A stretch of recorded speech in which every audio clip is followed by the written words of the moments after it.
Hey everybody, keep it going for our host. Isn't she gorgeous? I think that God has an amazing sense of humor. You know, because he made me with this 16-inch dick. Can't reach shit, guys. Believe me, I tried. I took yoga and everything. It doesn't reach. And I'm not trying to say that God makes mistakes, but if you would have made me with a few less ribs, it would have been perfect. Listen, guys, I had an amazing grandmother. She lived to the ripe age of 97. Give it up for my grandma, Virgie. And she always wanted me to experience the joy of having two hands. So she offered to leave me her left hand in the will. I swear to God, on the left hand, she did. You can laugh. You won't go to hell, I promise. And the thing about it was, I didn't think it was a good idea because we're so different physically as people. You know, my grandmother's complexion is a lot darker than I am. You know, so if they attached her chocolate hand to my caramel arm, it would have looked like I missed the marshmallow and just roasted my arm in a campfire gas. It wasn't going to work. My grandmother was also a lot shorter than I am, right? So if they attached her little arm to my short arm, I still would have only had half an arm. It wasn't going to work. My grandmother was also a lot heavier than I am. Guys, they literally would have had to attach her hand to my elbow so it would have the strength to hold on to me. It wasn't going to work. But before she passed, my grandmother lost a lot of weight. You know, so her arm was really wrinkly, right? If they would have attached her wrinkly arm to my arm, it just would have looked like I was dragging around an uncircumcised penis, guys. It wouldn't have worked. But my grandmother, she did pass. And you know I went down to pick up my arm, right? I opened up the ice chest. Guys, my grandmother left me another fucking right arm. What the fuck? I heard about 2 left feet, but 2 right arms, that's ridiculous, right? So you know I had them attach it to me like the Indian goddess Shiva I identify with, you know what I'm saying?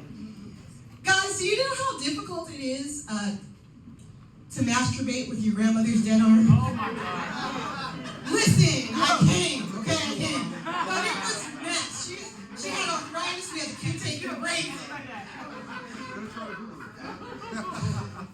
So I had to have it repurposed. I repurposed her arm, guys. I got it stuck, turned it into a back scratcher. And now my grandma's with me every day. I'm like, lower grandma, to the right. Oh, grandma. Grandma's hand.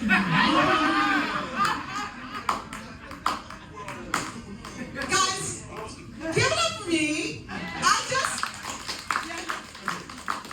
Now let me give you the reason. I just escaped 33 years of sex slave operation, guys. Also known as marriage. It was rough. I should have known that it was abusive, right? Because we were having makeup sex every day. And it turns out the key to a long marriage is having loads of sex. All that sperm is the glue that holds people together. I think one of the reasons that we stayed together for so long is because neither one of us wanted to go to jail for murder. Let's face it, after you've been with somebody for 20 years, murder isn't just an option. It becomes a recurrent thought that you have to schedule around. Another reason we stayed together for so long is because my mother gave me some good advice, you know? She said couples should never go to bed angry, right? That's why whenever my husband and I got into an argument, it was always my job to turn the other cheeks. I'd be like, I don't care if we fucking hate each other. You're gonna clap these cheeks like you mean it, motherfucker. So we can go to bed happy. My mother also used to say, that a woman should never use sex as a weapon against her man. Clap it up if you agree with that. Okay, most of you are like, fuck those men.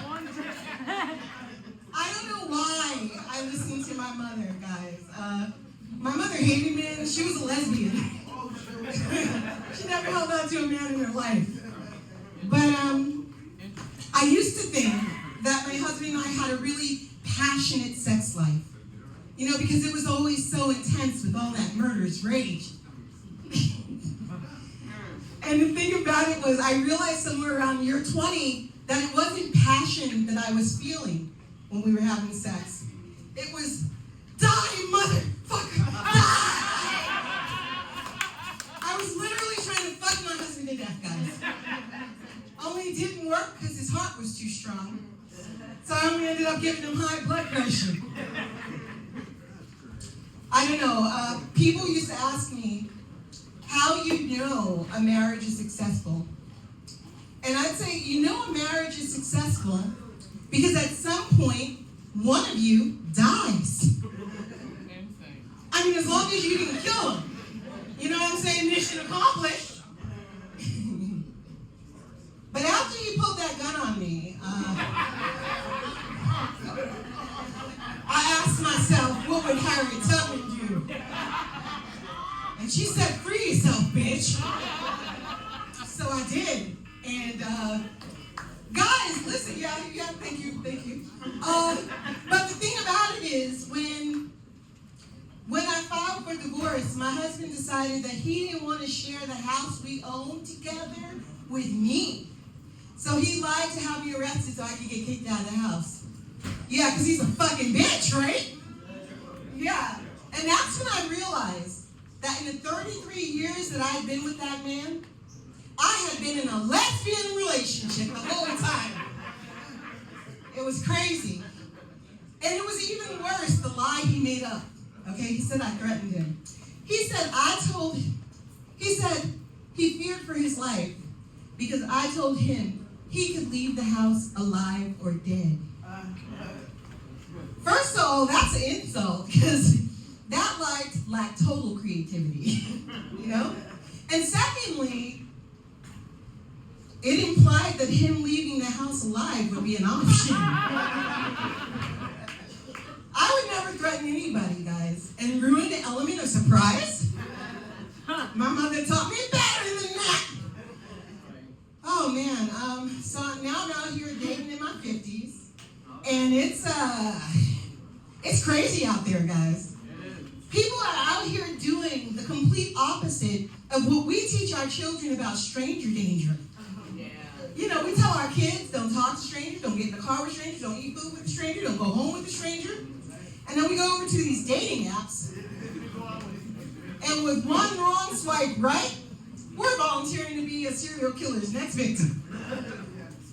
We are getting in a car with a stranger, we're talking to him, we're drinking his wine, we're going home with him, and before you know it, he's trying to slip his candy bar into our honey pot without wearing a wrapper.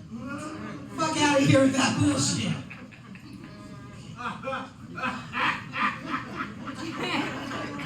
So the thing about it was, so I was briefly talking to this ex-NFL player, right?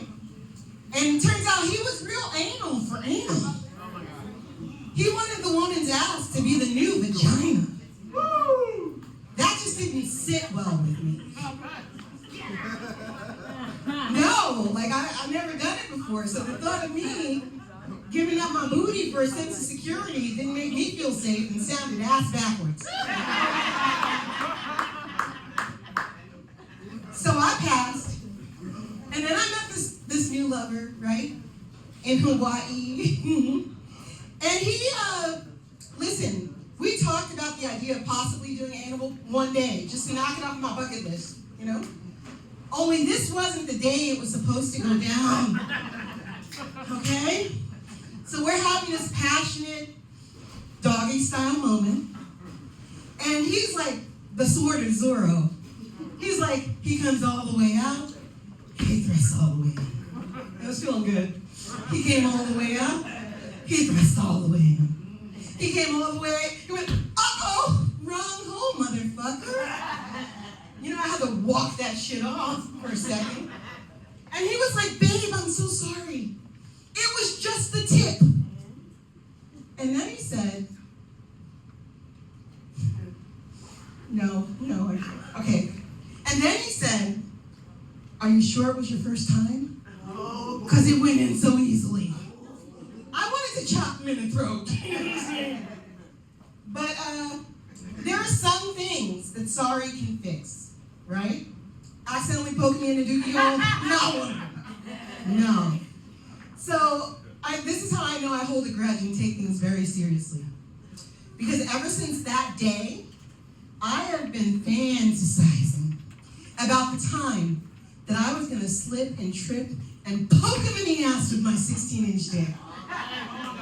And when I do, right, I'm going to be like, babe, I'm so sorry. It was just the tip. Are you sure it was your first time? Because it went in so easily. Oh, man. But I got to tell you, I still believe in the sanctity of marriage. And I know that I'm going to be married again someday, guys. That's right. And when I do, I want it to be successful. So I'm looking for a man with a big, sweet, beautiful, weak-ass heart. It's got to have stents in it and everything. You know, because when I fuck my husband to death this time, he's going to die with a smile on his face. Yeah, because I'm not doing another life sentence. Some people who have two hands think they have it bad, right? I beg to differ. I think I have it bad. I think I have it worse. Because to this day, I don't know if I'm a freak who loves pegging my lover with my nub, or if I'm a straight woman who likes getting her dick sucked, guys. Thank you very much. My name is Mutiyaa.